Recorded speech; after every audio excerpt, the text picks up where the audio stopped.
Baffinland Mining Company is here too, and now they're hoping to expand. But some residents say the financial benefits are not worth the loss. The mine began operations in 2014. The corporation has about 1,200 employees, a quarter of them being Inuit. The company has proposed daycares and job training centers in the communities, but only if Phase 2 goes ahead. I don't think laying off 1,000 people, and of those thousands, there's several hundreds that are Inuit that are unemployed, and they're going to be going back to social welfare because of that. I think they should just leave things as they are. Leave it alone. Leave it alone. And this green thing. What we have in Nunavut, we should share it. And if it's minerals, diamonds, gold, Nunavut should profit from it, right? Lincoln J reporting for Rebel News here in the city of Iqaluit. Now, just to get everyone up to speed, Iqaluit is a city located in Canada's largest territory, Nunavut. Throughout the entire territory of Nunavut, there is only 25 communities, and job opportunities aren't exactly easy to come by. Located on Baffin Island in Nunavut is an open pit iron ore mine at the Mary River mine site, which is run by Baffinland Iron Mines Corporation. The location is used as a material offloading facility which supports loading operations and has been operating since 2015. This location has some of the richest iron ore deposits and is one of the most northern mines in the entire world. On July 31st, 2022, the Canadian Mining Company sent termination letters to over 1,100 employees. The layoffs are expected to happen on two separate dates, with the first round on September 25th and the second round of layoffs on October 11th. With Nunavut as a whole being one of the most remote places in the world, it comes as no surprise that work is extremely hard to find for the people living here, giving Nunavut an unemployment rate of 13.5%. The mining company Baffinland requested an emergency order to change the amount of ore that can be produced from 4.2 million tons to 6 million tons to simply avoid the layoffs that we are now seeing. The official decision on the emergency order to raise the limit of ore produced was given by the Northern Affairs Minister Daniel Vandal, in which he confirmed via email that the emergency order will not be issued. The Nunavut Impact Review Board chairperson Kavik Kalarak initially sent a letter to Mr. Vandal informing him of what he believed were negative impacts of the expansion.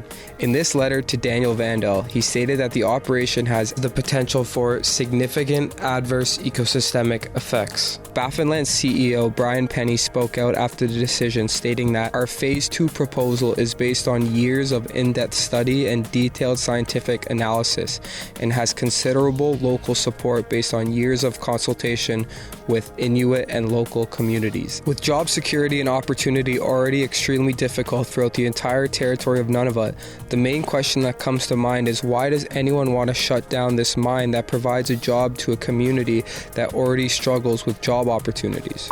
Just really quickly, guys, before we get into the rest of the video, if you want to support my journalism here in Nunavut, you can consider making a donation through our website at rebelfieldreports.com to help out with my travel costs. Now, enjoy the rest of the video, guys. We're going to talk with some of the locals here in Iqaluit and see what they have to say about the matter. Do they feel that the terminations are a necessary step? Do they feel that the employees should be keeping their jobs? Let's go and check it out. I'm really against it, because I'm very supportive of economy, and what we have in Nunavut, we should share it. And if it's minerals, diamonds, gold, Nunavut should profit from it, right? I don't know what all to say other than the fact that I think they should just leave things as they are. Leave it alone. Leave it alone. And this green thing. No, because that's Inuit's land. Pondalit people, they used to hunt there and everything. Personally, I think the expansion is justified. We have no real economy in Nunavut, so that's a number of workers that no longer have a means of feeding their families, especially if you take the communities involved, Pawn Inlet, the higher Arctic communities. There's no private sector work. So what are we supposed to do as Nunavummiut to get on our own feet and stop using government money and subsidies from other provinces and territories if we don't develop our resources? Personally, I firmly believe that in the event that they're going to do that, that they leave the Inuit have their jobs there, because this is their land and they are entitled to have their jobs. Where Mara River is, that's where I used to go every year. Twin Otter, take a Twin Otter load of caribou back and give it to the community. From what I understand, caribou is not so abundant, but I think it's just a seasonal thing.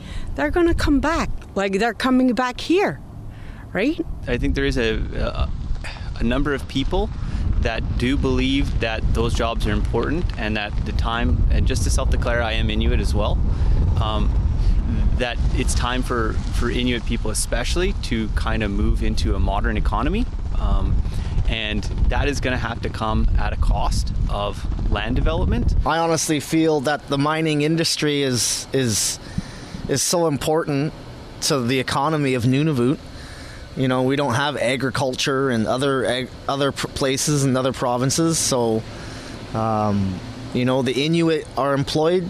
They have bylaws where they have to hire certain percentages of Inuit people, and having those laid off affects, there's lots of single income earners, lots of families, lots of children they look after, and I don't think laying off 1,000 people, and of those thousands there's several hundreds that are Inuit that are unemployed, and they're going to be going back to social welfare because of that. And I don't like the fact that they've cut those jobs, to be honest.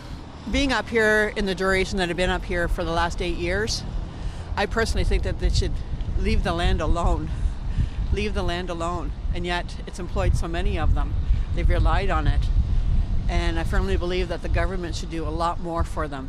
We need to move forward, we need to move in that direction, but right now the narrative in the public sphere, people are scared to say that. People don't want to come out because they're being seen as, you know, oh, you're against the environment or you're against traditional values. But there are a number of Inuit people, hunters even in Pond, Arctic Bay, that support it because they know people have to feed their families now, and we can't rely on our traditional hunting methods as reliably as we used to. Thanks for watching the report, guys. You can go to rebelfieldreports.com to check out all of my coverage from here in Nunavut. And if you appreciate the coverage, you can consider making a donation to help with my travel costs. Thanks, guys.